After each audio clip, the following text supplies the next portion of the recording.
All right, all right, all right. We're live. Good morning, good afternoon, good evening, everyone. Thank you very much for tuning in today again.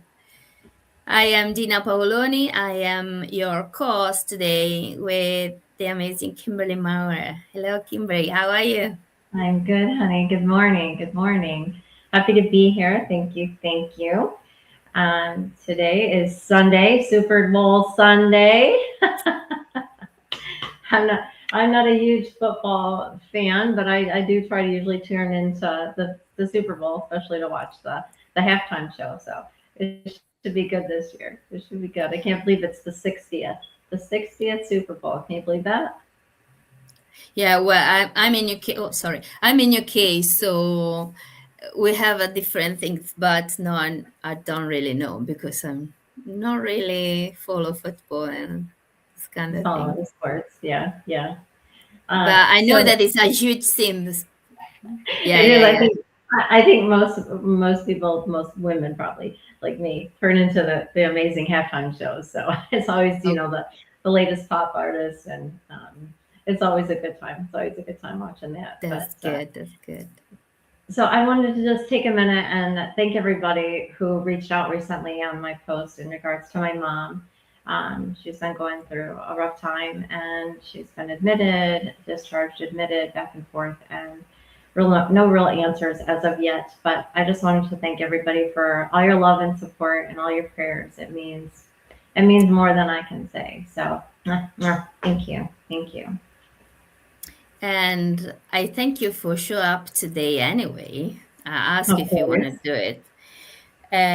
It's really it represents a lot. Your commitment, your willingness to share your voice and other people's voice, and also I love the post because it really reflects, the fact that you are a nurse, you understand what is going on. You didn't really point the finger to anyone because you know the professional side as a nurses, what they've gone through in very stretched shift, and the part as a patient and the part as a family member. So I'm sending you my love, but I wanted also to say that that post was so beautiful in itself because it represents the pain that all the part are suffering because of this very stretched healthcare system that we go now.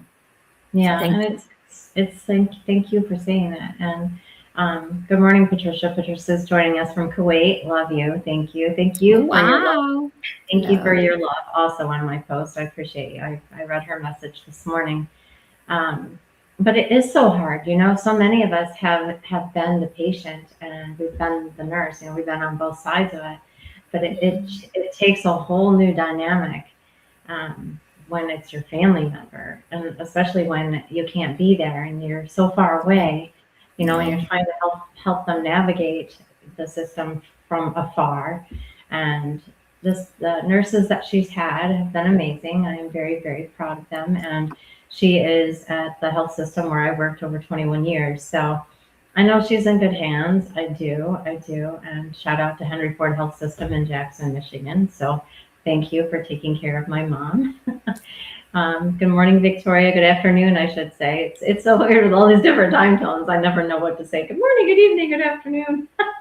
Yes, that's true. That's true. But this is very beautiful, though. I think it's a cool thing. Yeah, yeah. So, Mark Carter is our guest today, and I know that he's been having some issues with technology lately. So, I'm sure that he will arrive. But if he does not arrive, you and I can kill it like we always do. So, Yeah, you of want to roll course. that fabulous disclaimer? Let's start with the disclaimer. Yeah, absolutely. So today we are streaming from LinkedIn, Facebook, and YouTube. So if you're watching the recording also from YouTube, please leave us a comment, share it, subscribe. And if you watching from any of these platform, if you want to be recognized on the screen, please give permission to the social media that you are using and to be able to share your name and surname. If you all stay Anonymous, we are happy as well. What we really want is to participate to our conversation, to share your comment, your thoughts, if you have a question, and please challenge us as well, because we really want to be challenged. We want to have this kind of conversation to bring all the collective voice of nursing together, because we really need to improve the system, because we are really living on healthcare industry crisis. It's not just and a matter of numbers. You know, we are really stretched in our workforce, but it's also so many changes happening now. AI, climate change, you know, the shifting in the generation. So there's so much demand at the moment. We are really so much stretched.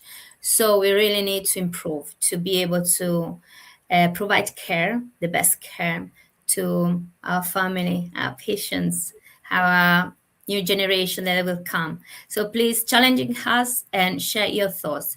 Today we are myself and Kimberly. Our guest is Mark Carter, which is an amazing nurse and leader from Australia.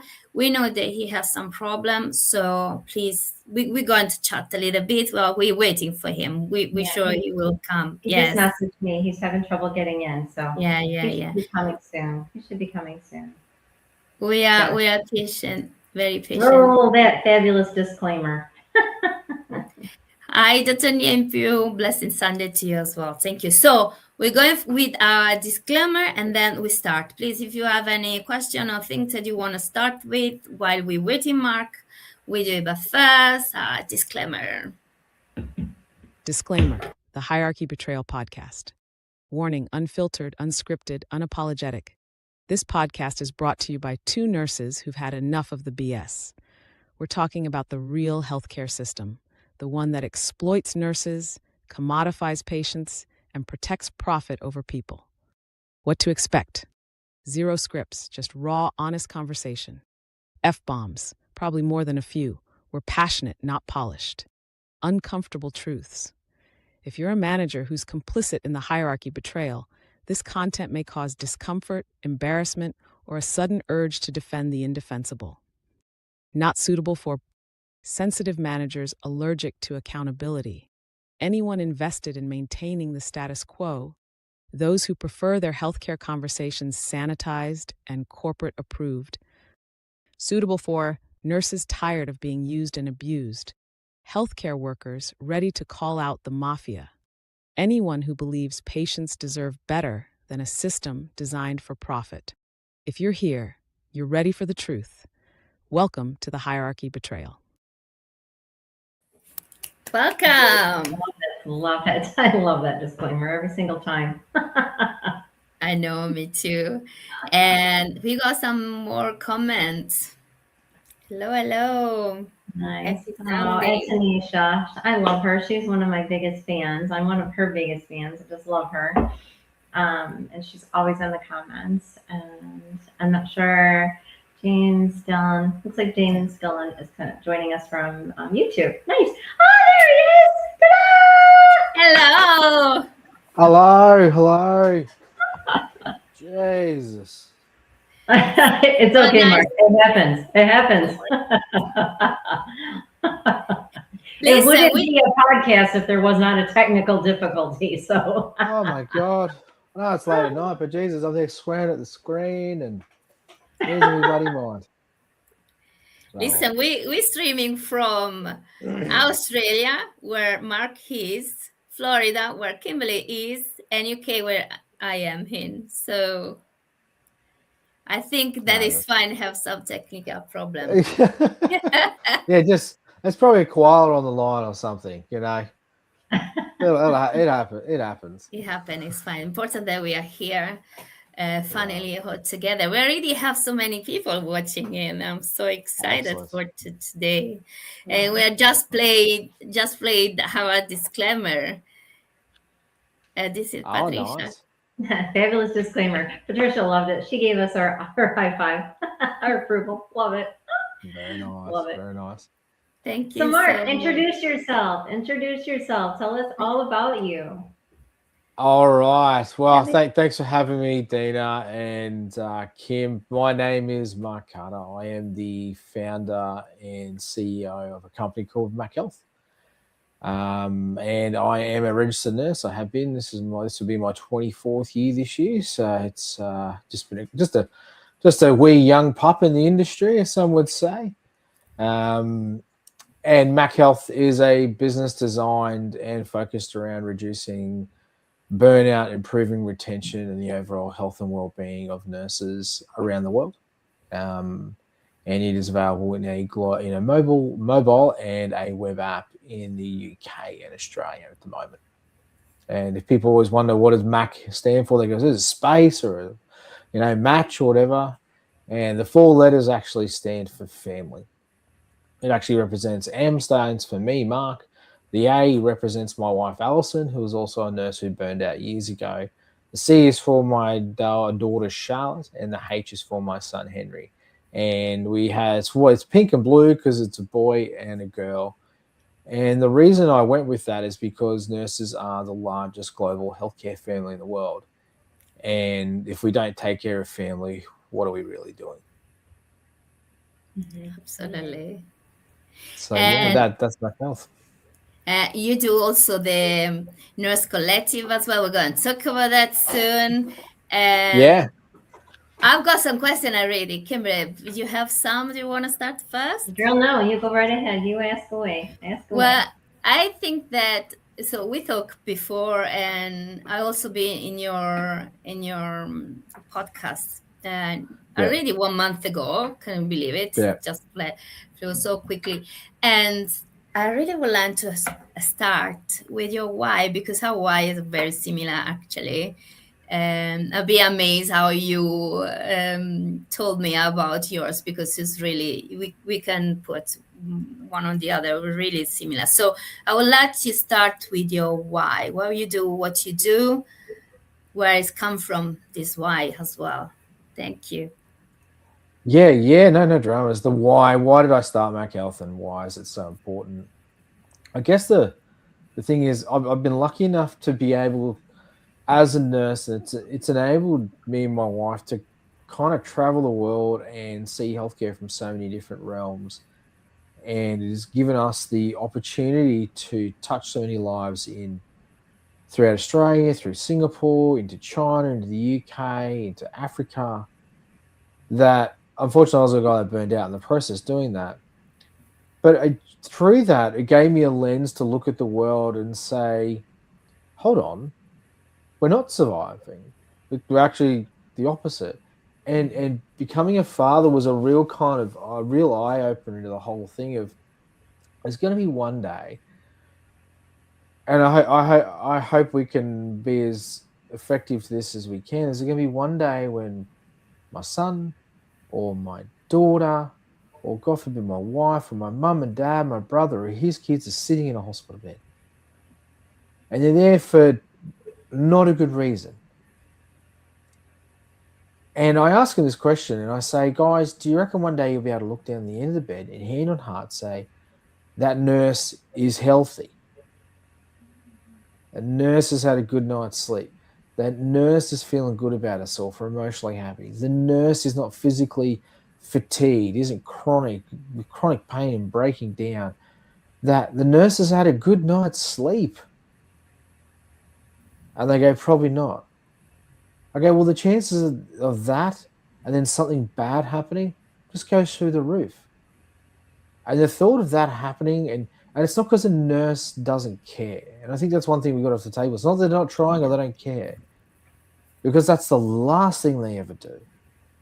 It's the fact that they've just been crushed by a system-induced strain, that the chance of errors goes through the roof. And if that means that someone I care about could be injured or have some missed healthcare, something missed, like they're deteriorating, it's missed because they're tired or fatigued, and that means I could lose someone I care about, or their quality of life changes and it doesn't need to.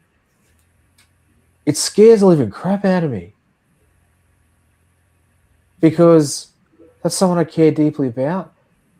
who's in the bed, but it's also that could be me at the end of the bed providing care, and I could be doing that to someone else's family. And that's the why. Is because if we don't, there's going to be no one there to look after anyone in any sector, no matter how good we think the recruitment processes are going or how good we think we're going to increase workforce planning, which is all a load of BS. At the end of the day, I don't want people being hurt by someone who's trying to deliver care and who loves doing it because they're just exhausted and no one has thought, how can we help? So that's the why. Because I am a nurse, I still clinically practice, and all I'd see is nurses tired every day. And not just tired. When you go, like, they've had 5 or 6 days in a row. Anybody would be tired. It's not that. It's just that the parts of them that they thought was once bubbling and fun and exuberant and happy aren't there. So that's the why. And if people can't go, that's real, and go, shit, that fires me up. Because I'm trying not to save the nurse, but I'm thinking all the families that sit behind them, we care for them, who adjust to the shift work patterns, who adjust to work in the weekends and miss out on stuff because their mum and dad are working. It's like, it's also for them. Because I can see it in the kids' faces. You can see it in the families and the husbands and the wives are going, I wish my husband or wife was home.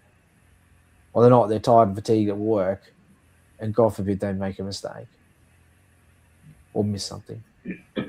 Right. Or they are home, Mark. Or they are home, but they're not fully checked in because they haven't fully checked And that's the other one. From being at work yet. And, that's exactly right. Yeah, and we bring so much home with us. We don't ever just leave work to work. It follows us everywhere. And it never has a stinging tail. Yeah, it's like we never tap out. We never fully tap out of that environment. And we do bring it home with us. Absolutely, 100% all the time. All the time. Yeah, that goes back to that suitcase. That suitcase. It's the suitcases people carry everywhere. And it's okay to bring things home. Like you had these days where something's still, you have a traumatic arrest in a ward, or, you have that person that just got to you. And even healthy, like fully charged people, that's part of the job. Like people think, oh, you're not going to bring things home. That's part of the job. Human nature touches you in all sorts of ways you can't imagine. However, I think there's bringing stuff home and then carrying stuff home that that should have been left at the door, but you don't have the energy to leave it at the door. Mm-hmm. Mm-hmm. And I think that's where most people really struggle. Is that sooner or later you just can't let go because you're just too tired, you're too exhausted emotionally, you're not functioning well, you're not eating well, you're not sleeping well. Like what happens? Right. You're useless to everybody who's important to you, let alone yourself. Right. I know that, well, my why is a little bit more drastic than yours, because on top of what you say, I'm scared, but sometimes I envision this future where there's no nurses at all to care for sick patient, which is very more darker than what you described. And I'm sorry a little bit for Kimberly, and I thank you again to be here today because she's living this moment of fear because her mom, now she's home, but yes, so this is a very delicate conversation. And I really have so much comment that I think we should share. And we got to maybe understand why this happened from your perspective, from the work that you've done, and you're still carrying, Mark. But should we read the comment before, because we are reading so much? Yeah, I can just read them off. So Jack K says, "Hi everyone." Kevin Murphy says, "Hello." James Stolnaker, he's here again with us. This is what happens when you eat too much vegemite. I'm not sure, Mark. I think that was pointed towards you. It's something, That's priceless, James. You spelled it right too, mate. Well done. I don't even know what that is. What is it? It's a breakfast spread. No, it's something that we got in. Yeah, you have a similar thing. Yeah, it's you have in the UK, but you guys use something else, Marmite or Yeah, something else. I Yeah, don't it's use it. I don't eat it, but yes, I yeah, got I you wouldn't eat now. Marmite either. It's the two Yeah. turns countries against each other. The Vegemite Marmite discussion. So thanks, James, for that. And then Flavia, always nursing is international. Good morning, Anne. Thank you so much for being here again. As always, love her. Jack K. Hello, everyone. Thank you for coming. So many people popping in today. It's lovely. Thanks again, James. Him and I had a conversation yesterday, and I think we foresee him on our show here eventually. Do we not, Dina? I see him coming. Yeah, so and what we're talking about. So Patricia just says it's Marmite in the UK. I'm not sure if I'm Marmite, saying yes. it's Marmite. Right, Okay. yeah. Yuck, yuck. I'll have to get some more clarification on exactly what all that is after the show. You'll have to have Google. But So James is I- already on the conversation. Forced corporate Yeah. compassion fatigue. Yeah, that's the truth. Absolutely. And we're nurses, always bringing work home. We always bring it home. That never gets left at work, for sure. And we go back to the strain and how the nurses are feeling. So my mom told me that her admission was done by a virtual nurse when she got to the room, and her discharge was done by a virtual nurse on TV screen.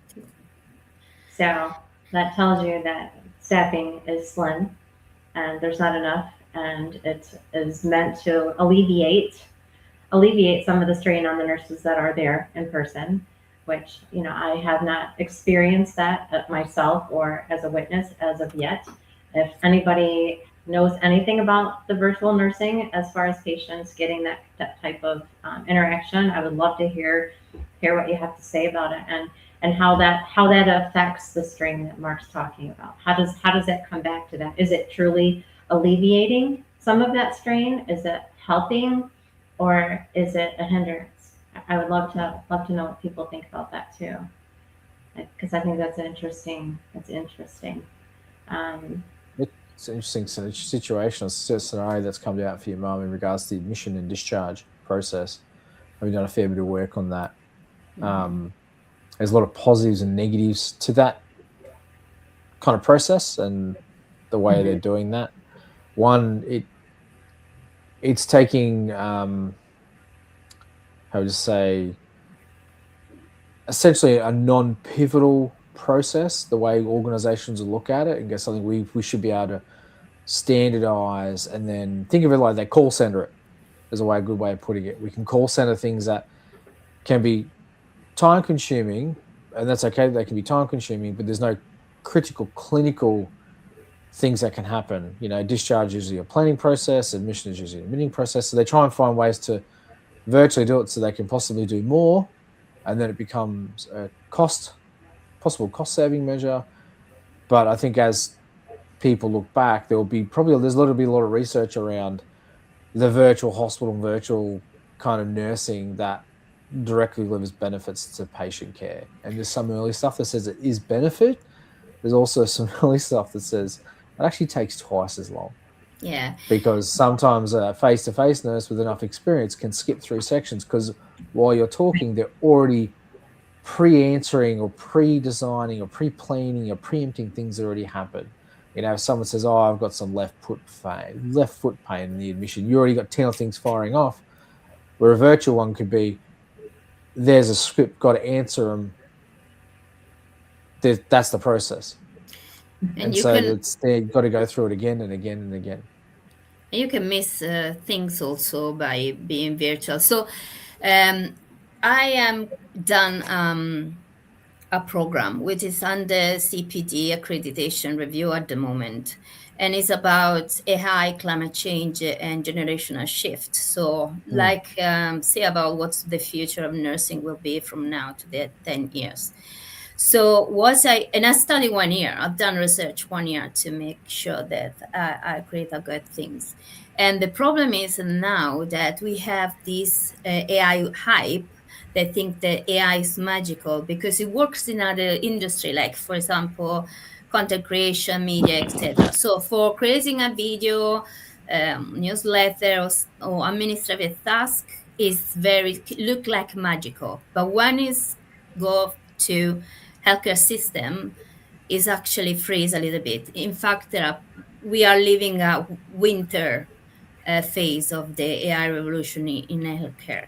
And what I notice is that administration, the management, the leadership want to accelerate the AI because want to drop the cost, and also the workforce is already spread so much, and they want to reduce the burden. But the problem is that because healthcare professionals are not really involved yet, the leadership and the engineer that produce the product are Yeah. not really aware of what the need is. So they create Yeah. this product based on wants, not based on need. And what I'm scared is now that if we don't get involved quickly in the AI as a healthcare professional in general, all of us, we're gonna to create more problem and more resistance, meaning put an AI service or on a virtual service where it should not be, like for example, discharge. Yes. Yeah. Yeah, so we No. risk to create much more damage actually. Yeah. No. I totally agree with you. Last year we launched at the Digital Health Festival in Melbourne in March last year, as part of Amazon Web Services kind of top 100 startups for the year. Good. Out of all the 100 startups, there were 2 that were not patient facing, and we were the only one that wasn't AI based. Out of all the majority of businesses there, everything was AI. AI this, AI scribe, AI tests, AI this. As soon as you put a human interface with that, and you say, okay, that's fantastic. AI is, I think we haven't even touched scratching the surface. Not even close to it. I think at the moment we use it for such a tiny amount of things that we forget that actually there's so much learning that needs to happen of how that interface between a human and that happens. And actually the AI is there to help improve standard processes that can be done at nauseum faster, that enables the human to have better impact in those human interactions. That's how I see AI being the most effective. It helps understand things faster. It doesn't replace a human. It just can't. And anybody who thinks it can is failing, because AI doesn't have intuition. AI doesn't have feelings. AI doesn't have temperature changes if you're listening to a story and you get those little things that stand on your shoulders or the back of your neck. AI doesn't have the situational awareness, the emotional intelligence that someone who may have dealt with a trauma has. So what we learned there was it's really big at, hey, AI. But a lot of places are actually very, very skeptical because there's so much concern around if it knows too much, what happens? Europe is that? Yeah, Yeah, Australia's the same. Australia's the one that said 16-year-olds can't, anybody less than 16 can't have a YouTube account or social media account. And one of the key reasons that was actually AI. It's not just about protecting kids, it's about the AI that sits behind it and what is it planning to do with young children. So I think there's a lot of positives. And don't worry, we'll use AI in our platform at some point in the future. But all it is to understand better. It's not to replace people. And I think that's where a lot of people's fear comes. It's going to be replaced. Healthcare organizations trying to use technology to alleviate some of the probably human resource stresses they get. Any business would be trying to do that. That's not new. However, where they use it and the outcome they want from it, I think is something that is still very misunderstood. Yeah. Or it's not ideally implemented. And the people who create them and implement them haven't been in healthcare. Yeah, exactly. So this is the challenge. It's like saying, okay, go fly a ship, Mark. Oh, great. I've never built one before, but I can fly the plane. What do the flaps mean? No idea, but I reckon I can give it a go. But I can build stuff, so I can build it. And I think that's one of the challenges. It's always a challenge. Like, tech experts building stuff for health experts building something for health. There's no two worlds combined. Exactly. And taking the tech expertise and the real life health expertise and go, that technology won't work. It just doesn't work. And these are the million reasons why, because that doesn't work in real life. That doesn't happen in the clinical world. And if it does, something's wrong. So that shouldn't be happening to begin with. Or the process or the technology we're giving actually slows them down. Or competes against the million other bits of technology that are there. So to remain in our topic today, because you talk about a lot of system strain, that the system doesn't help nurses as actually stretches so much, and this AI and implementation, until it's fully understood, it will put so much more strain on healthcare professional, because the system want to use it, implement it, but it doesn't really necessarily work. And for example, we see virtual discharge, which is not AI, but can be fully integrated AI in the virtual discharge. So create more fatigue, more stress to healthcare professionals. So we already have this tiny stretch workforce, right? Mm-hmm. That's with an increase of healthcare demand because of chronic issue increasing, because the shift in generation, so many things. Then now we add also AI, because we want to improve, accelerate, but actually this AI is made by people that don't really know the reality of healthcare. So we put so much more stress, and these tools actually get the workflow worse than what already is. So this healthcare professional, we talk about nurses because it's our podcast about, but all in general, we are already stretched, we are already exhausted, we experience fatigue, emotional drain. We have to carry patients they have so many comorbidity, and then we have all these tools that the leadership want to deliver it to us to make our work better, but actually create more difficulty. So how do you think and Kimberly, you go ahead. I just No, you're fine. You're fine. No, you're fine. So what do you think the leadership and the system is thinking about, and how should deal with nurses in this sense? So that's a great question. It's a complicated question. Yeah. But I think the way to get into it is, let's strip a ton of stuff back. So let's take technology systems off the table. Let's take programs and processes that are making life. Let's just look at the nurse. And I think this is one of the key things. Let's look at the nurse. Forget everything else, just the nurse. What are they under? Why? What happens and what doesn't happen for them? And this is funnily one of the things why I built the thing we have.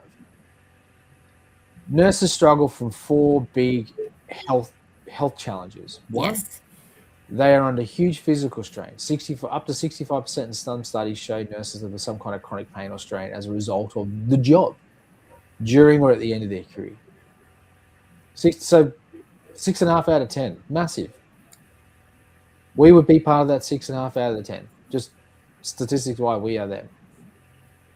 On average, nurses get less than 6 hours sleep a day prior to a shift, get only 6.5 hours sleep on average on a day off. So that's the average. So on average, most people are getting less what they need every single day, either on duty or off duty, to help them sleep. So that their resetting mechanism is not even high enough to go, we're going to repair, we're going to reset, we're going to give the things your body and your mind needs to just turn itself back to good again. No, don't get enough. The rates of type 2 diabetes, obesity, diet-related challenges, and health outcomes as regards to poor nutrition, oral intake, or lack of, in nurses is well documented. Specifically in females, those rates are a lot higher than men, purely because it's a larger, more female proportionate industry. And the rates of depression, anxiety, stress-related fatigue, are higher than 2/3 of the industries in the rest of the world in the first 3 years of employment. So when we look at those and we go, well, how are we going to do this? And we have to take a very pragmatic, common sense approach. You can't change everything on day one, and you're a fool if you try. However, we are habitual creatures. Nurses love structure. They love order. They love things that I can repeat, I can execute, and I can do better and faster every single time. Because if I can, I know the delivery gets better and the person receiving it gets better healthcare. And then I get to put my own emotional touch and provide my own compassion in delivering that, which makes me feel great about myself and about my life.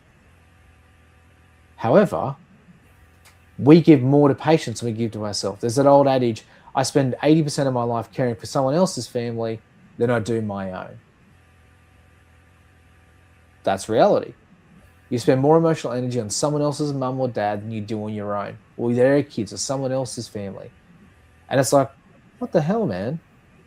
So when I looked at it all, I said, well, okay, the 4 key areas, what happens behind them? So for about 18 months ago, nearly 2 years, I spent about 9 months building something called the Workplace Health Intervention Pathway. I'm a systems thinking kind of guy, very simple. We should have the simplest solution to the largest problems, and we should be able to give it around the world fast. It shouldn't take years and months and decades. We should be able to do this quickly, and that every single person understands that stuff works. I built 2 systems, one for helping prevent the behavioral progression in Alzheimer's, and then we broadened that out to dementias, and we use that across Singapore, Asia, and the UK. We built a platform and a process to help the over 50s in the UK, and we went from a couple hundred users to 12,000 a week. And we have people say, I've come off my type 2 diabetes meds, I no longer need dialysis, I'm sleeping better, my family's better. And we looked at just those 4 key areas. So I did the same for nurses. Why can't we build the same for nurses? So in the physical domains, there's about 11 areas. We fatigue in everything from head and neck injuries all the way down to excessive sitting and standing. And we have no idea we're doing this to ourselves. And the rates of injury and chronic pain fatigue are all in the 65 plus range of percent. This stuff happens to people. And it's like, well, okay, that's pretty bad. In the emotional, you get everything from compassion fatigue, moral injury, stress-induced fatigue. There's about 15 categories. In the nutritional one, there's about 11 different categories. And in sleep, which is actually the one everybody tends to forget about, it's actually the linchpin. You don't sleep, nothing gets better. And so I said, okay, what are the major domains? What are all the subcategories? And what are the non-drug ways? And I mean non-drug ways. No sleeping pills, no LGP1 inhibitors. What are the sleep ways that we can actually get in front and say we can start to prevent the accumulation of these 4 areas becoming detrimental to the health and well-being of nurses, which in turn gives them their life back, and in turn helps them provide better care, which in turn makes them feel wonderful and balanced themselves and has a fulfilling and excellent career. And it's a really simple thing. And we say, okay, well, let's digitalize it. How can we do that? So we went off, we created 400 pieces of content around every single area that's based in their domain. We have the live classes for people. And it's like, you don't have to do everything. But fundamentally, if you're not checking in with yourself every single day, and you're not saying, how am I doing? How do you even start your day at some kind of line in the sand? You go, well, I don't understand. And it's the simple things we keep refusing to do that doesn't get us moving one step closer to center. Now, people say, oh, you know, what you build is just another app, or it's just... Apps are mechanisms that enable tools to be delivered to people. Websites are just the same thing. However, no tools have been specifically built around a very specific type of individual and said, the cost of you not turning up to work is now getting so big and so hampering to healthcare, we've got to find a way. And it has to be blended into their shifts. It has to be on their terms, on their timing. You can't make them leave work and go, we're going to find this space and you're going to do this in the middle of your shift. Rubbish. You can't do that. You have to think of all the stresses they face while they're on the job, the peak periods of while they're doing it. What times of the day are they experiencing it? Is it on a morning? Is it on a late shift? What's the roles and experiences that a level 2 or a band 2 or a healthcare assistant faces compared to the boss at the top? Because we're all affected by it.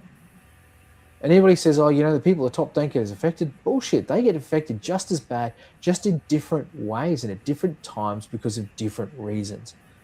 But they're still sitting in their office falling apart. They may be walking through a hallway going, I can't enter another meeting because you know what? I haven't eaten all day. Or I've had some bad family news, but I've got no way to process it because I've got to walk into a meeting about a problem I can't solve because no one's letting me. Mm-hmm. So when I looked at this, I said, what can we bring to people? What can we bring to nurses on their terms and their times? Having walked through all the roles from the bottom to the top and done them, and actually take the tool and still practice clinically and go, do you know what? We're going to get this so personalized so quickly that you feel like you've got me, an RN of 24 years who've worked all around the world in all different areas going, hey, Kim, hey, Dina, it's 8:10 in the morning. Have you had a drink of water? Kidney disease rises by 40% over 10 years if you're not drinking during your shifts. Yeah. Now, we all know these things. We all know them, but we still don't do them. Or the one is like, you know, at 10:10, hey, girls, have you been to the toilet? Bet you haven't. It's probably 4.5 hours, 5 hours since you've been to the toilet. I've got 12 hours without going to the bathroom before. Yeah, exactly. I didn't have time. 12 hours. Holy shit, I haven't been to the bathroom all day. And, you know, we always have that adage, oh, we haven't had time. Mm-hmm. And it's a mindset. And I think we've got stuck in a mindset in profession of like, we just got to survive. No. The just kind of survive mentality is about to cause why it's almost going to be extinct. And that's also a major problem. Because if we just go, we just need to survive. Who's just surviving? If you just think we're just surviving, then we're very close to not surviving at all. That's so true, actually. You actually go, oh, we just got to survive. We're just going to get through the shift.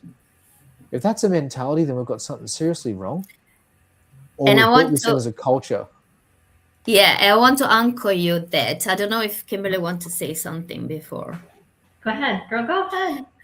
I feel that I'm all chatting today, but anyway. Okay, it's good. So, and I want to anchor you that because I know that the system has its own responsibility, but I always say that us as a nurses have our own responsibility because we have to 100%. stop to just try to survive another shift or another month. So just I can't wait my annual leave. I have just to go to my annual leave, you know, to get some rest or some sense of real life or human connection with our family, our friends. And actually, when you are in annual leave, this doesn't really happen. No. At least not the first day on a leave. You have to detox yourself from the toxicity of the workplace, of the hard work, everything. So I know you talk about a lot of system and system strain, and this is why you also believe you create this app to help nurses. But I really want to share your opinion about nurses' ownership of their well-being, because I understand the system. To be honest, I don't really think that the system has been created against us necessarily. I think that the system has been created around the early profession who built the system from the very beginning. And so they just bridge everything toward them so they can grow strong. It's not really against us. It's just as... No, exactly. You know? So it's not really that the system itself, it has something against us, because I think that the system, if we show really ownership and knowledge and intelligence of what we really need and how we can provide and solve the problem, I believe that the system is open to acknowledge and give us space, everything. So what is your thought about our own responsibility on our own well-being? On our own well-being. Well, I'll jump into that in a second. So your point about the system, and everything I talk around is around system-induced strain. One, because I hate the word burnout, because that's the outcome, not the cause. You're right. And when I talk about the system, I talk about the environments we work in and the things we have to see and face during our work life that cause our physical, emotional, sleep, or nutritional health to be deteriorated. Now, let's make something really clear. It's not the system's job to keep us healthy. It's not. The system is there to actually look after sick people. However, I think one of the key things nurses need to understand is if you stop looking to the system for the solution and be the solution yourself, the systems are more than happy to go, you've shown us the example, and it works for all of you, or works for a large proportion of you. Let's put it in permanently. You know, you have to be the example and show the example for things to take effect. Nurses have been great at screaming about patient ratios and patient safety and salaries and that stuff. But everything we argue about is for the patient. Time and time and time and time again. We think we're advocating for ourselves. Not even close. Yeah, we don't do it. And our own health well-being is 100% the nurse's responsibility. And if we don't look at it like that, we think, hey, it's someone else's responsibility, you get the results you get. I don't hand over my own health well-being to Kim and go, Kim, make sure I'm healthy and well. She's like, that's not my bloody job. Well, it's not. I don't say to my boss, it's your job to make me, healthy and well. They're going to go, well, hold on. That's you. It's your responsibility. But also the problem lies in there's never been solutions built for purpose. Buy one, understanding all the tapestries and the idiosyncrasies behind the job, all the things they face, and then allows them to have ownership and go, we can take ownership of this, and it meets us where we need at all levels, not just for one type of nurse, for all types of nurses. And when systems go, hey, this could be available, nurses can be using this, the systems opens their eyes and go, do you reckon we can do this for everyone? Is this replicatable? So I think we can be the greatest asset and the greatest innovators in all of healthcare. Yeah. If first and foremost, we actually take care of ourselves or use systems that people are trying to find solutions to go, let's help the nurses first. And we use as an example to roll out to doctors and allied health and physios and wardsmen, administrative staff and the cooking staff and the cleaning staff, everything that runs healthcare. Nurses have always been the example. We're not an example at the moment because we're looking for other ways to say it's someone else's problem. And it's not. It's not. It is not. And I think that's something we're not admitting to ourselves. It's not someone else's problem for us to stay well. The system's job is to look after patients, provide healthcare, whether good or bad. I think we need to understand their job is to provide healthcare, good or bad. It's not there to say, I'm looking after every single problem you got. Jesus, it would never function. It would never function. However, we've never provided an example for them to say, hey guys, we've actually found a way that within the systems, we can actually stay healthy and well. And because of that, here's the return you're going to get in regards to better patient outcomes, possible cost savings. And we all want it. No system's going to go, no thanks. They're going to go, that makes, you've found your problem, you found the issue, you found the solutions you need for it, you've used it, you've tested it, it's working for you, and it can have a great return for us financially, but also health outcome wise for the patients, and even better for our staff. No system turns that down. No system turns it. If it does, it's a very, very silly one because they're all under the same strain. But first and foremost, it's my responsibility to look after my health and well-being, not someone else's. And I think that's something we as nurses have. It's like we've said over and over, Mark, that when you are taken care of, you get better care. So when you're taken care of by yourself, taking care of yourself and looking out for your health, and actually taking the time to say, hey, I haven't went to the bathroom, or hey, you know what, I'm going to go to the gym today. That's always my outlet. That's always my clearing my headspace is just, putting a good 5-mile walk in or going to the gym or doing something like that. It's clearing my headspace. And I don't know if people are realizing that they just have to make that time. They have to take that time for healing.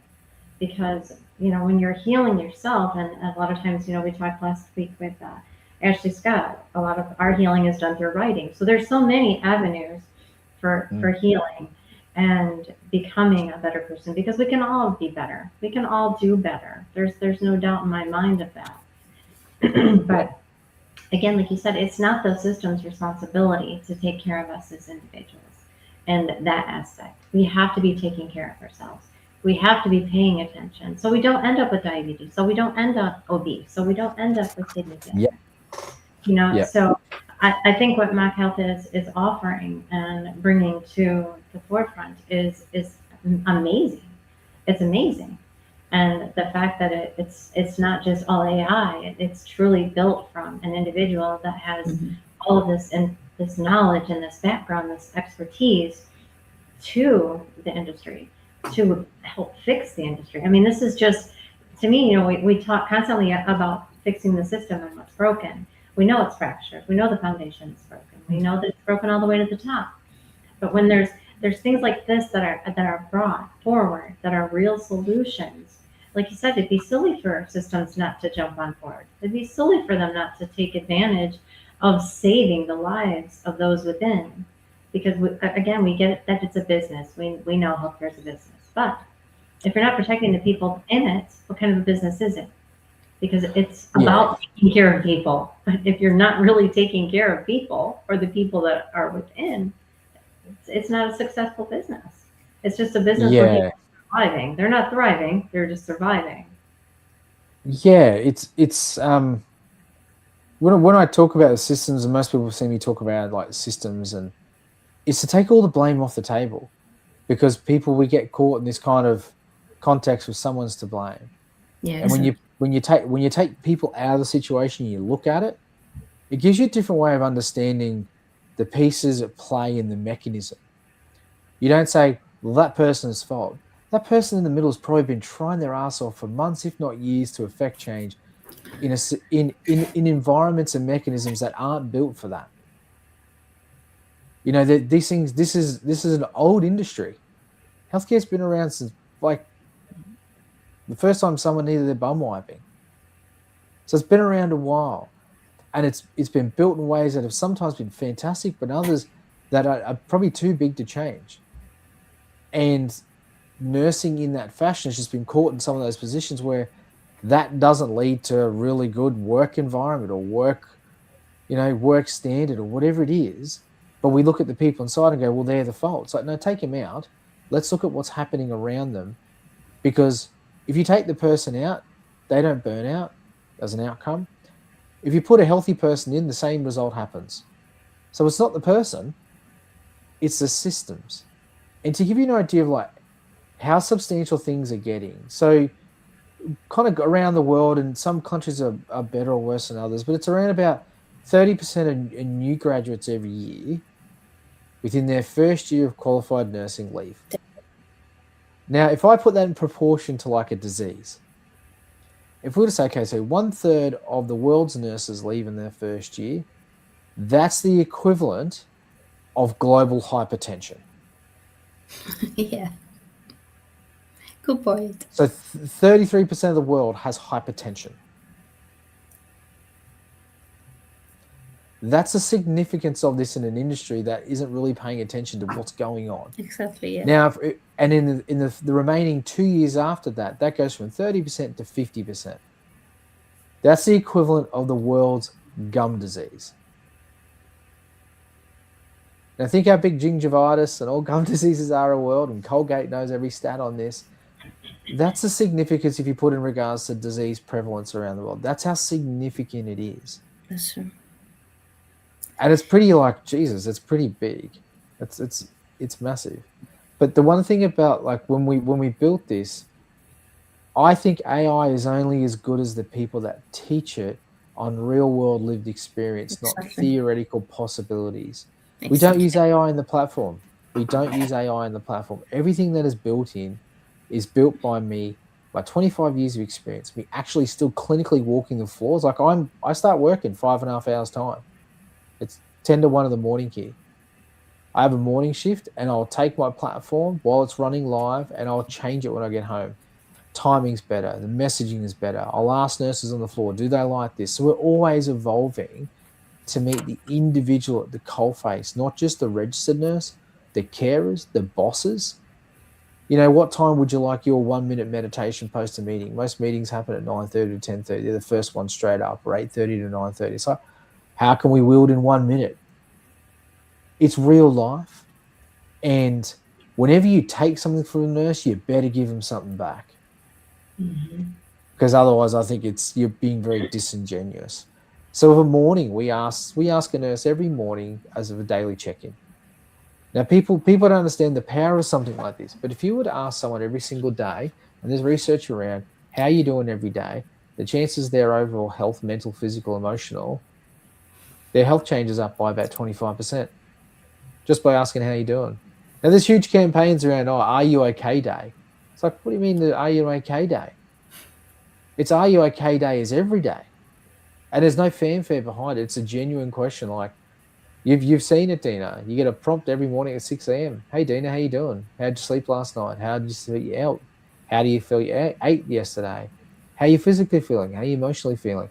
4 questions, take less than 5 seconds to answer, but at least you give you an insight into where you see yourself for the day. By doing that habitually, you can affect health change. Because what are you doing? You're giving the nurse advocacy, you're giving them autonomy, and you're helping them understand their own health literacy. And it's a genuine question from a genuine nurse from a genuine place. It's not a bot or an AI chip or something going, hi, Dina. Hi, Kim. It's me, the plucky nurse from Australia going, hey, guys, how you feeling today? But when we ask you that and you tell us how you're doing, we instantly give you something back. So it's okay. You didn't have the best night's sleep last night.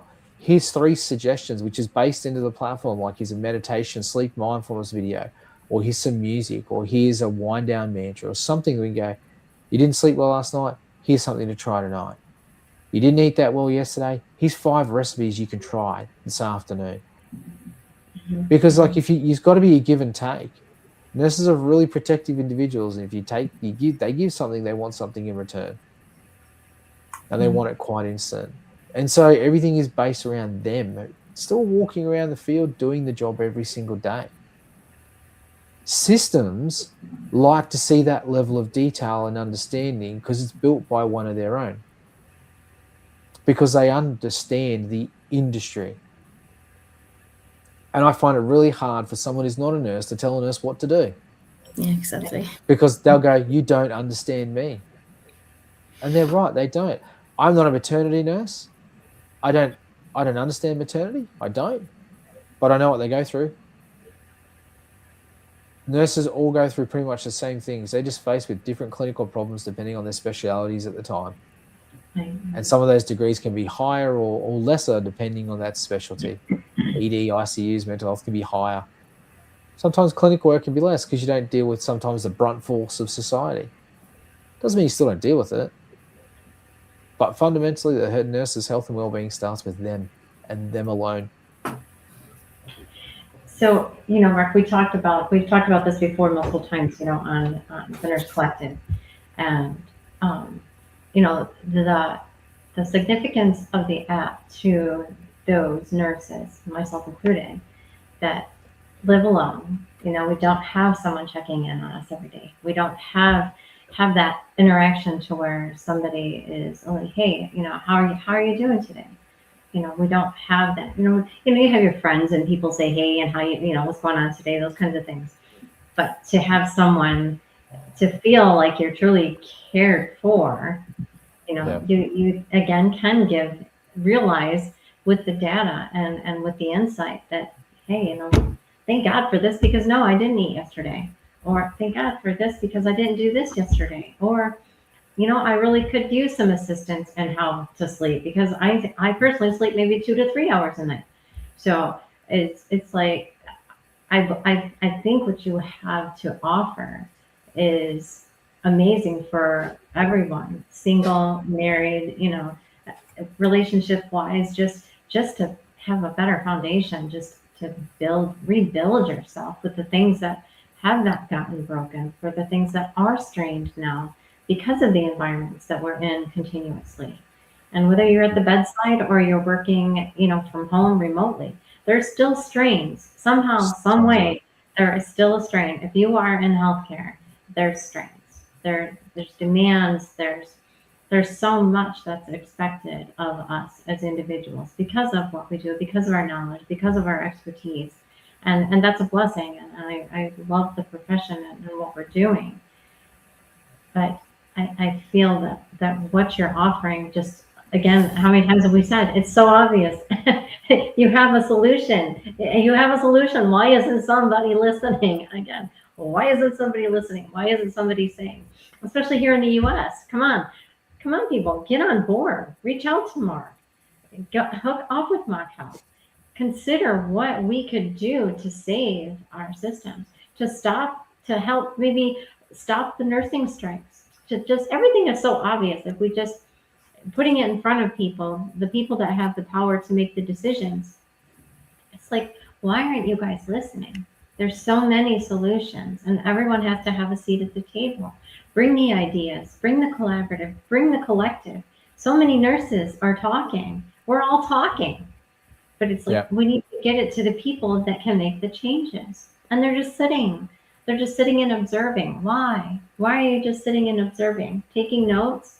Well, there's plenty of notes by now. I don't know how many notes you want, but plenty of notes. Change is tough.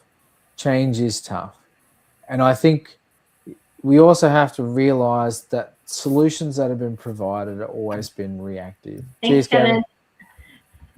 And sorry. I think we have to understand, I don't think I understand where we're at before we can ask, why haven't we? And when we can say where we're at is we're at a reactive system that is driven by, EAPs that at their probably initial stages were built with the best intentions, but now are too late, under-focused, don't really help anybody. And if the fact you need to be using an EAP probably means you're at a breaking point, you've already broken. So it's damage limitation. And so when I looked at this, I said, how can we be in front of them preventatively? If people need an EAP, fantastic. But they know probably months in advance they need to access it rather than it's all gone to shit. And now I need it. So, and it's all about changing the mindset and the culture around what we deserve. So, how many wards have you walking into? I still see them every day. You walk in, they get handover, and everybody's sitting down like everybody's just died. They're sitting down going, no one's going, hey guys, how you doing today? They're never happy. It's all drudgery. And so they take that first experience and take it to the patient. That's true. I would like, there's so many comments that I was not able to pull up, and people also say continue to talk, they have to leave. But anyway, I've got two comments that I think that fit this conversation. One from Kevin that he left. But anyway, I think surviving this shift is one mentality, but the other mentality is ensuring everyone is support, relieved, and adequately given the protected break time. I work with Kevin. He's fantastic. Every time I was in charge, everyone was looked after. And I know that Kevin is one of the rare nurses that's able to do this and take care of. So when Kevin was in charge, he was managing everything, and he make sure that everyone, based on their needs, having the right break. So there are people like this. There are. There is good leaders, Dina. They are out there. And we talked about it yesterday. There's a block. They could be trying their damnedest to bring our concerns, to bring the things to the table, and they're being squashed. They're being told, we don't want to hear it. So there are good leaders. I know that. I've experienced that. I know that. They are rare, though. They are rare. And they are rare. Especially, and really disconnect to what Jack said. Jack says nurses' greatest reward is the care outcomes, hence the compulsion to pursue it beyond self. It takes a lot of self-awareness to mitigate this. He's right. And Jack and I have just recently connected and having some really good conversations. He brings a lot of insight. If you guys do not follow Jack, I would definitely recommend following Jack. And then Wendy, Wendy, the warrior queen, love her to pieces. Moral injury from not being able to prevent idiogenic harm is dysfunctional systems. Their solutions. Everyone seems shut down, not responsible. Absolutely. I mean, we see it all the time. People just, you go numb. You just go numb. You're like, I'm done. I'm done. I'm done talking. I've said it till I'm blue in the face and nothing's changing. So what do we do? I think people need to be examples for others to go, there is a possibility. Yeah, exactly. And that's what I see. What we're trying to do is be that example that people can think they can get around. I've got broad enough shoulders. I've been around long enough. People have a crack. It ain't going to stop me. But to give you an idea, the way I see us working for a nurse, say just for 8-hour morning shift. At 6 a.m. is what the system is. At 10 past 6, there's a check-in. 5 seconds to get to see how they feel before their day starts. 6:45, there's a motivational message. And before you even start your shift, telling you you've got value and worth to someone's life that day you're about to probably either help or save. 10 past 7, there's the live class that starts. And this is something that most people are like, we deserve this. No, you should be having this. In other industries, before you start your job, they're doing something to make you feel great about yourself so you can deliver better customer service, better care, better outcomes. Does it happen in healthcare? No. Yeah, it was, I think 1 or 2 episodes ago. I don't understand why there are all the industry, they already understood this. And so they make their employer happy so they can have a better outcome in their business, improve their productivity and their revenue. And we don't do it in healthcare.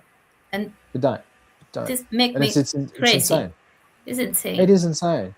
And when you walk into wards and departments and you see them doing their handover, it's like a funeral. Now, I don't think everybody should be up, clapping and cheering and kumbayaing. But you know what? No one's really smiling, or you can see they're not happy. Just generally, they're like just wearing down. Moral injury, fatigue, whatever you want to call it. So what we do is we offer a live class for about 15 minutes, delivered into the workplaces and the wards on their laptops or their mobiles and their treatment rooms. And we've got live experts talking to them, going, hey, it's surgery day today across the hospital. Your back and your neck and your shoulders are going to be absolutely stinging you after 2 hours. Let's do 10 minutes of stretching for everybody. Let's try and physically help you before your day starts. We know what's about to happen. Or it's an ED department. Do you know what? We need to do a lot of more positive motivation, some mindfulness, some meditation. Let's do 15 minutes before the shift starts. Let's get you in the best possible frame of mind, holistically, before you see your first patient. Now, people think, oh, that's crazy. No, it's not. But it enables us to create a culture where it's a us-first approach delivers the best outcomes approach. And then throughout the day, there's 3 toilet reminders, 3 drinking reminders. There's specific content based on your break times, based on research and what the organizations have defined as break times. So instead of you sitting in doom scrolling for 20 minutes, if you can get 20 minutes, there's a 1-minute meditation. There might be a recipe asking you, what are you having for dinner tonight? There could be stretching. There could be some relaxational stuff to just reset you before you go back out on the floor again. We do that at both morning break and lunch break, if you're lucky enough to get 2 breaks. But we're planning to try and get you those 2. And then before the shift finishes, it's like, what are the safety mechanisms you may not have realized you missed? What are the things you haven't done in your safety checks prior to finishing your shift so you can be effective at your handover? So you can leave the clinical mind there, not go, oh, Christ, I forgot that blood pressure. Because we do this all the time, And at the end of the shift, there's a congratulating message. You finished your shift, well done.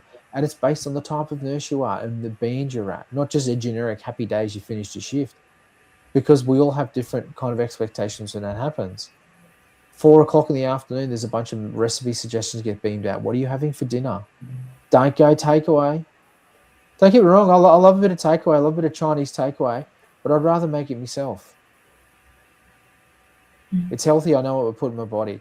And then the other big thing is at the end of the day, there's the checkout, or we call the nightly reflection. And so we ask you one simple question at the end of the day.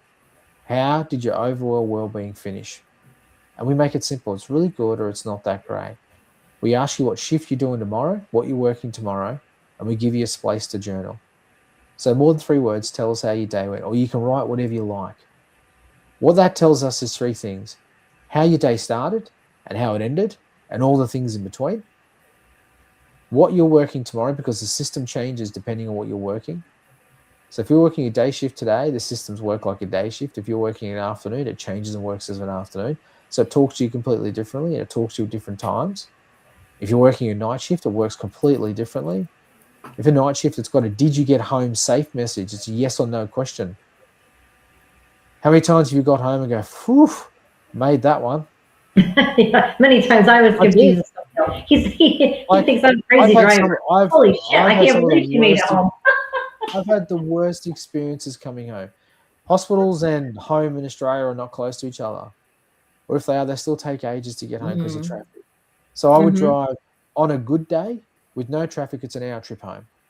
On a bad day driving into the city, I'm looking at 90 minutes plus. And after finishing a shift running the ED department, I drove home. I was living with a mate at the time. I got woken up at about 5:30 in the afternoon. I was still asleep in my car, in my driveway. My mate's knocking my window. He goes, morning. I'm like, oh, yeah. Little did I realise I had bags of McDonald's in the passenger seat, and I knew I didn't stop and get Macca's on the way home. So subconsciously, absolutely in a whole state, I'd driven out, got takeaway, come back and eaten it, and fallen asleep in the car, in the driveway again. And do you know what my mindset was?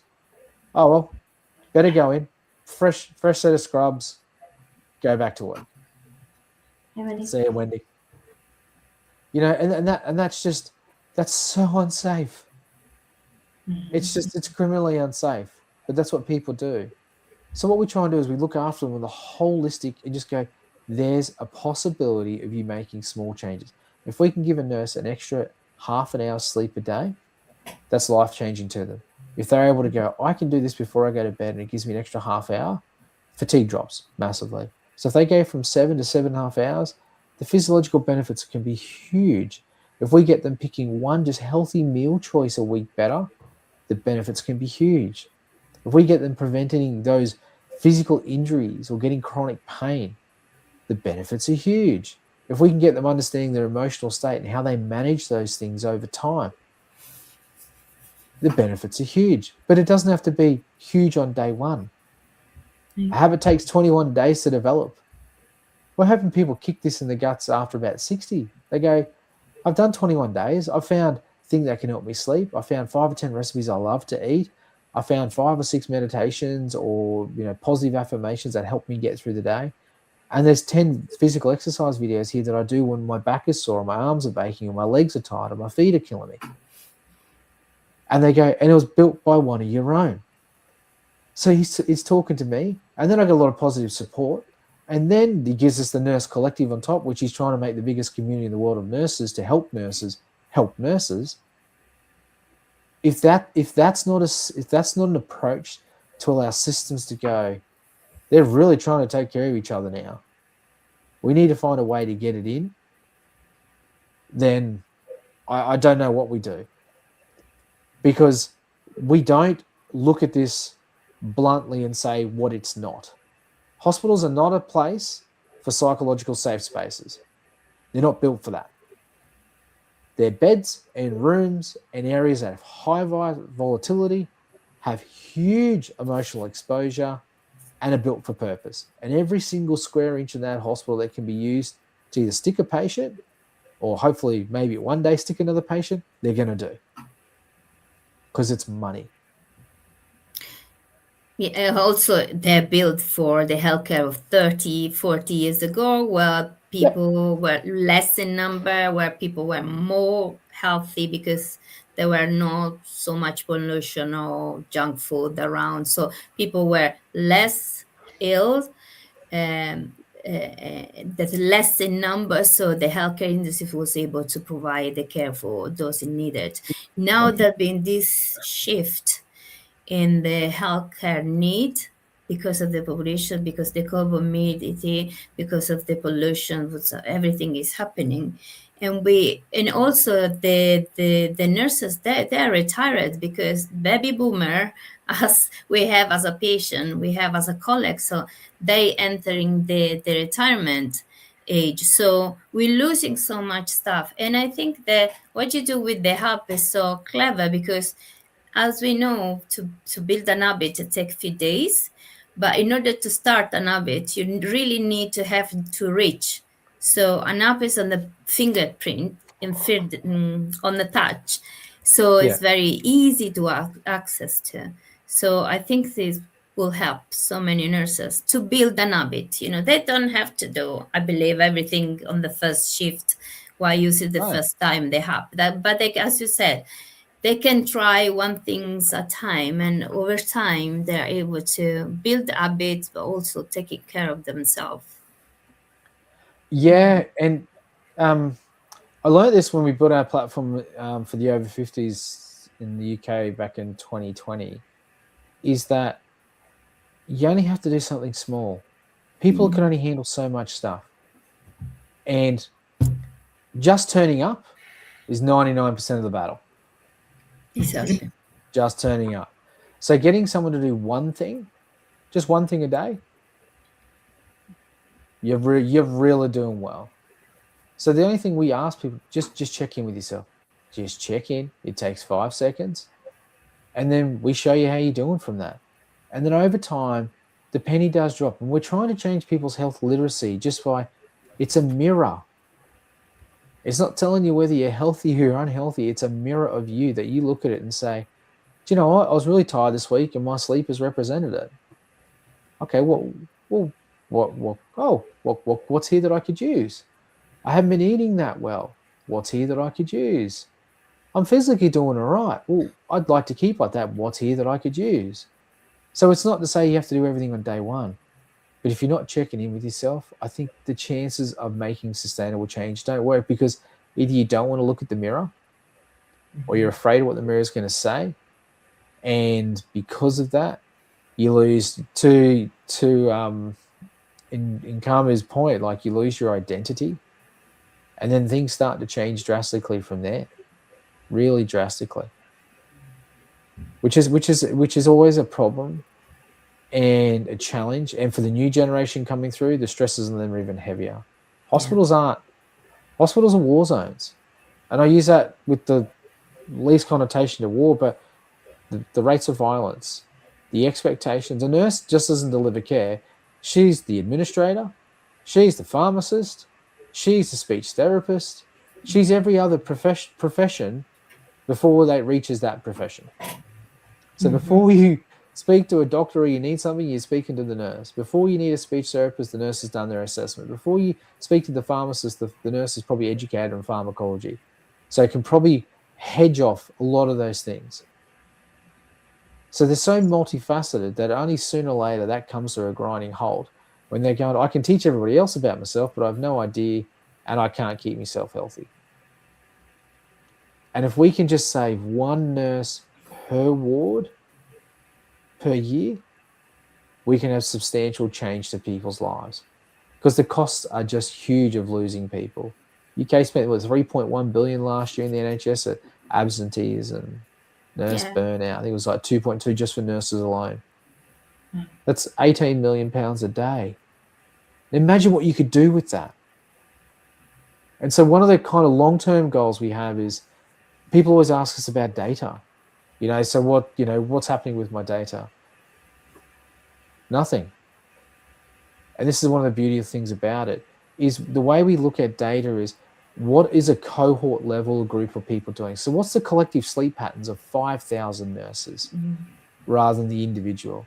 Because there's no big brother in this. There's no, my boss is going to know exactly what I'm doing or how I am exactly feeling. No way. HR will never know. The bosses will go, okay, so what's happening here over time? Well, every single day, we're going to be able, in time, we'll be able to give the execs, this is how the state of your staff are as of today, how they see themselves as of today. So, you know, when I used to walk and run some hospitals, especially during the afternoons, I go, how's the hospital? They go, oh, it's always about the patients. You have no insight, no idea, no predictability about, okay, so we just had 8 people calling sick for the afternoon. So we're now having to shuffle everything around to keep the hospital running. Do we have any insight what that could be like tomorrow? Or what's the reasons that's like that today?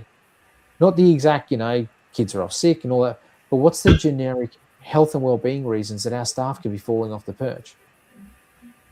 That's Now, true. I always thought to myself, if I walked in and said, okay, today at 9 o'clock or whatever is in the morning, I know that 80% of my staff, my nurses, eventually doctors and OTs and all the rest, they've told us they've had less than 6 hours sleep. So I've got a tired workforce today. And on top of that, half of them haven't really eaten that well. And on top of that, 2/3 of them aren't feeling that superly motivated. They're feeling actually a bit stressed and a bit emotionally down. And 95% of them have got some of, like, they're just physically exhausted. What could that look like in a month or 3 months or 6 months or 12 months? But even right now, my mindset has changed from, okay, the hospital's sick to my staff are sick. How can I get in? What supports do I need to put around them? So one, that we just don't survive, but we thrive today, and that we can thrive on tomorrow. So the other aspect we look at is, well, how can we take this information and then predict what that picture could look like tomorrow, the next day, the day after, and not on an individual level. And if we do it on an individual level, only for yours eyes only, not for anybody else's. Like, it'd be great to go, where you are today, Mark, this is what you might look like in a month. I get to see that. No one else. Because then it helps me affect positive change. But at an organizational level, it goes, hey, we're coming into winter in the United Kingdom. Yeah. And you know what? And it's October, and December says we're going to be having an average of 15 people off a shift, you know, in the mornings, the afternoons, and night. What do we do? What could we possibly do? And I think That insight's huge. I think it is. Sorry, I don't have. I No, think you're this is very important because, as you said, there's no data for workforce. I've been one of the projected data environment for such as health data bank in UK. We go many, and I went there because I'm doing my research for workforce for retention. And I asked for data about retention, sick leave, or well-being in general. If staff nurse has, morbidity, comorbidity, and they didn't have any data of that. And I knew I wanted that data because I know, as you said, how nurses' well-being impact on patient care. And they actually, when I went for registration, for ask a question, etc., the lady who received me said, no, we actually don't have this data. It's a shame because it's true, this will impact for sure patient care. So yeah, so this app will really help to collect data to show to the NHS in UK in this case, because you're rolling your app in UK, but could really help the system to improve, to help nurses to improve their health. Yeah, and there's kind of a twofold. One, it helps us understand things in the future.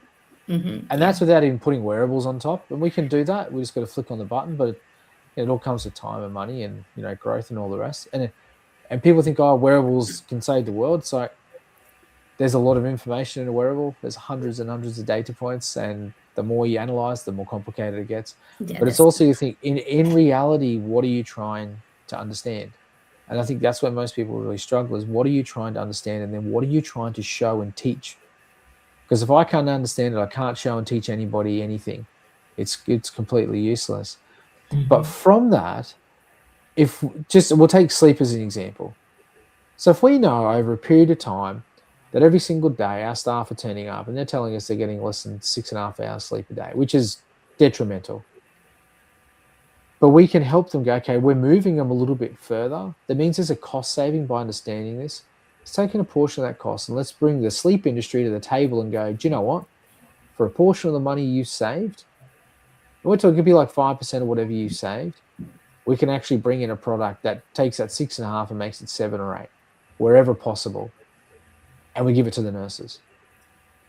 And so we're taking money we're saving and bringing in interventions because we now understand the problem. Exactly. And go, okay, well, it's sleep month this month. Every nurse, because we found out nurses are struggling in their sleep, or the doctors are not sleeping well, do you know, we've got a sleep pack provided by, Tom's Sleep Company, whatever it is. But you know what? You've got these things that are supportive evidence. You've got this stuff that helps the environment. You've got this for sleep hygiene. And it's a pack like you get on a plane when you're going on an overseas flight. Everybody loves those, oh, I got eye mask and face gel and all that kind of crap. And the excitement because they're trying to look after me. Yeah. Imagine if we brought that to them. But if you don't understand and we don't know the power of the knowledge and the information, we can never go, okay, let's bring a nutritional partner in here. Let's find a way to give nurses healthy meals every single day in the hospital, give them better value coffee at a cheaper price. It enables us to bring the interventions and the industry experts to the table and say, it's not just me trying to change them and help them. It's actually industry's going, there's some real value here. And the organizations and the systems to go, we're actually trying to collectively help our people because we now have a better insight on a larger scale rather than a one-to-one. Plus also on a one-to-one scale, there's always the devil in the detail in some of this stuff. And people will think, is it a tool to help or is it a tool to hinder? This will never be used as a tool to say manage people out. It's meant to be a tool to use to try and keep people in. So that's the other trepidation people have. And it's something we push back on really hard. We've asked multiple times, can we know about my individual staff? And the answer is no. No. If you want to do that, don't want to be involved. Because you break down individuals' trust because they don't know what you're going to try and use it for. And when one day when something doesn't go right, they're going to go, see, you weren't that healthy. Told you. See you later. We're trying to flip it and say, I haven't been that healthy, and we're trying to make you better so we can deliver better care, you get a better quality of life, and the overall system gets its ultimate benefits it's been wanting for years and years and years. So it's really trying to change the mindset of what we're trying to do by doing something simple every day. The kiss analogy, keep it simple, stupid. It doesn't have to be complicated.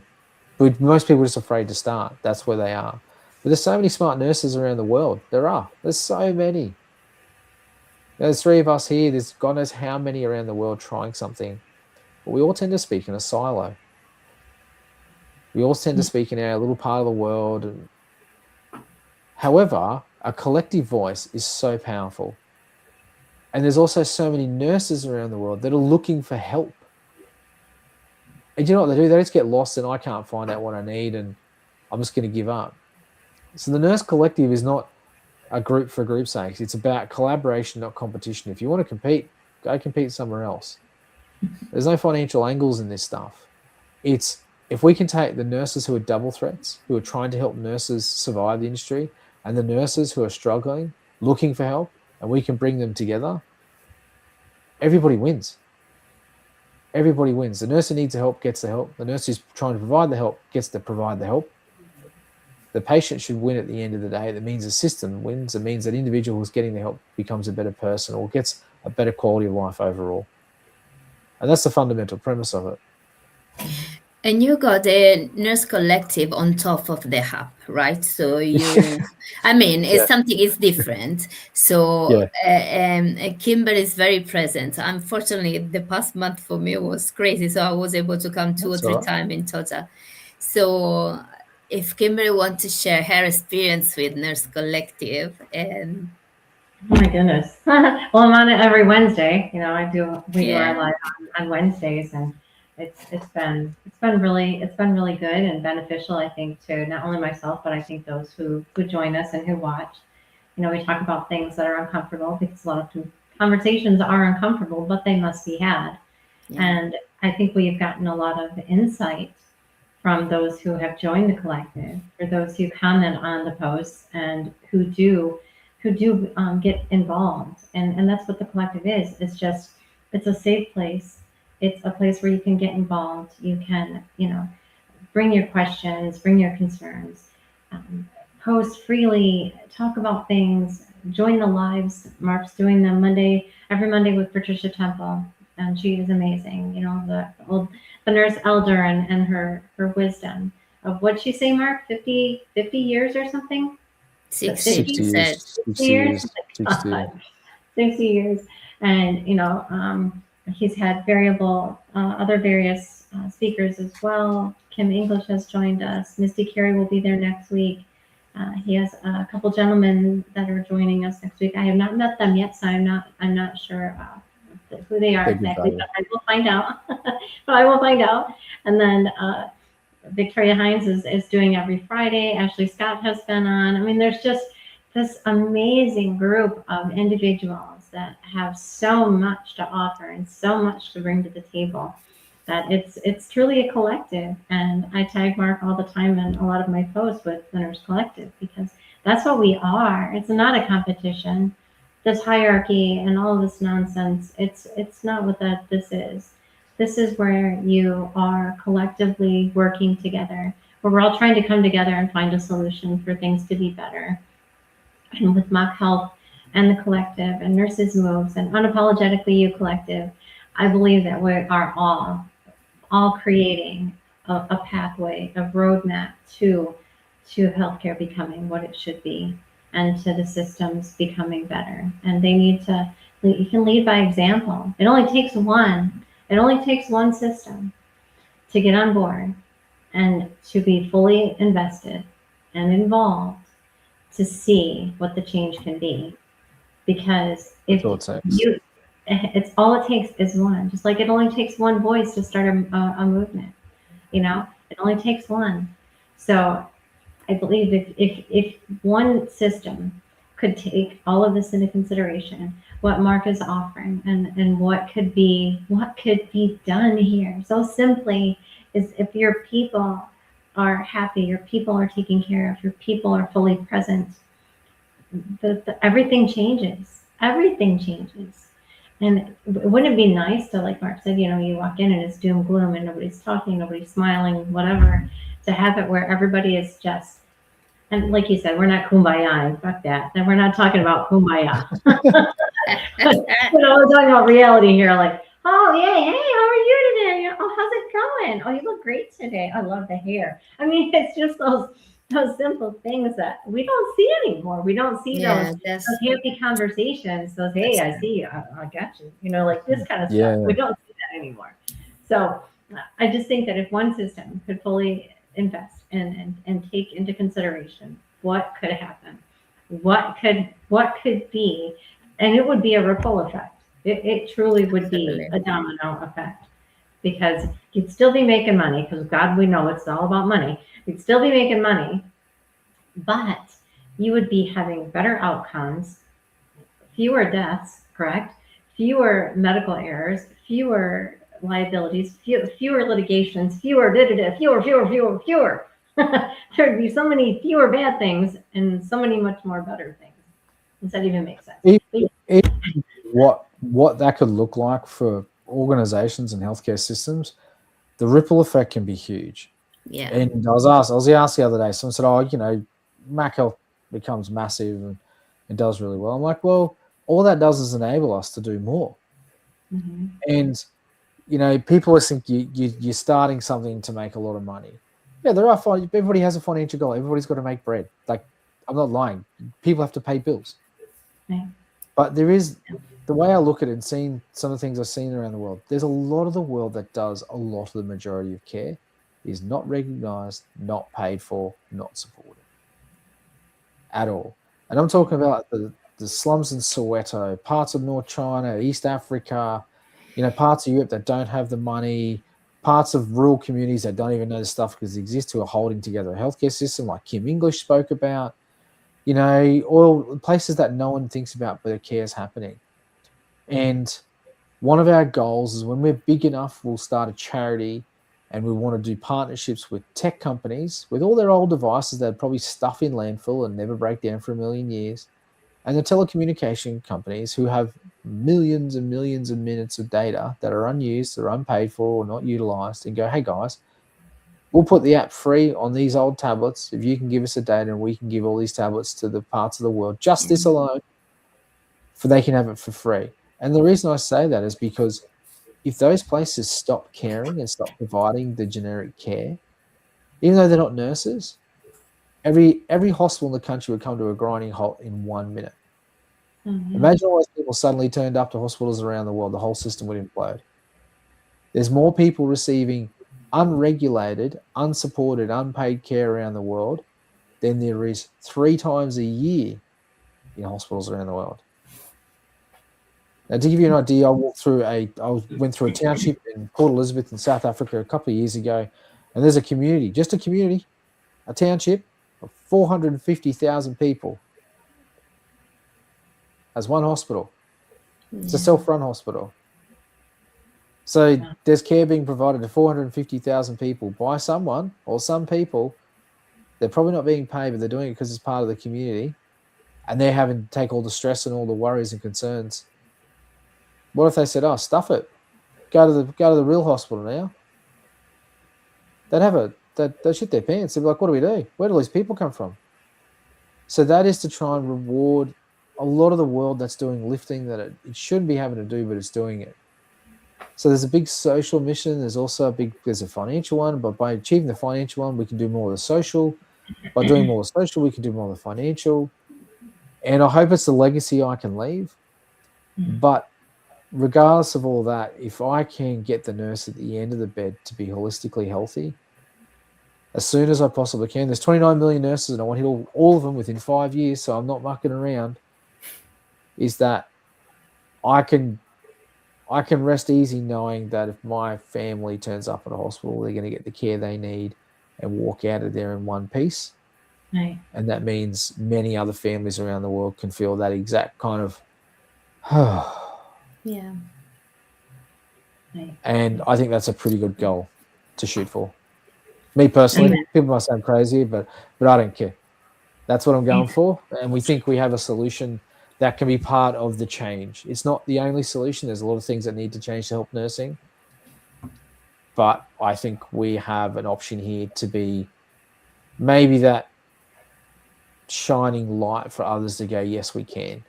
They always say the first one to run through the walls that gets the dirtiest. It's like, well, I've run through plenty of walls first. I'm used to it by now. But this is the wall we have to smash down to help. And you see a lot of stuff in media around who's to blame and management and all the rest. And we also have to realize that at some point, they were starting out as a nurse themselves. They started as a carer. They may have started as a LPN or a registered nurse or whatever, and they've migrated through. But the scars they carry along that process, they haven't left. Right. They still have the moral injuries of something they may have experienced. So they still have the tics, they have the traits, they have the needs, they have the wants. They want to feel cared for and protected while they're trying to care and protect. Who's thinking about them? So when we look at it at all levels. Because I've been at the top, and I can tell you the stresses are phenomenal. They are absolutely. It is, yeah. Like, you do not sleep because you've got a million things running on in your mind. And everyone is mission critical every single day. And you never please anyone. Yeah. It's like it's a thankless job, and everybody hates you, and they think you're not doing enough, where you're literally trying to do everything you can. Right. So they're, you've probably seen the post yesterday about the Managers series that's coming out. Like, the impact on these guys is just as big, if not worse, sometimes when we really drill into it. So what do they get? They offer stuff to staff, but they don't take care of themselves. That's madness. They're just as important. So, well, you saw my post yesterday, extraction to restoration and the levels of it. It affects everybody from the foundation all the way to the top. And it would just be, if we could close out anything with today from my takeaway and what I'm feeling from this conversation today, which I feel was absolutely amazing. And Mark, it's been a privilege having you here, and I will always support you, and I believe in MACH Health and the Nurse Collective and this collaboration so much, and I feel that it is something that that can save this profession, from the inside out, as you said. But if to take anything away from this, just be kind, people. Just be kind. Just look to your look to your people, look to your patients, and just be kind.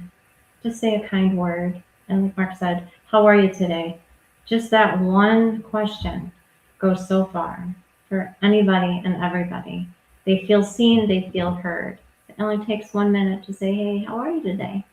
Are you coming in today? Do you need anything? I mean, it's so easy to get it. It gets forgotten. It gets forgotten. So that's my takeaway from today. I have loved this time with you, and do not always. Thank you. Always. Thanks, Kim. It's been great to come in. I appreciate you having me on, Dina. The work you do is amazing, and I hope this is probably one of many collaborations we can do in the future, especially as we grow into the UK. And if I can give anybody a takeaway, is that just start. Please just start trying to look after yourself. Mm-hmm. That's it. There's more people in your life depending on you than the ones you turn up and work for.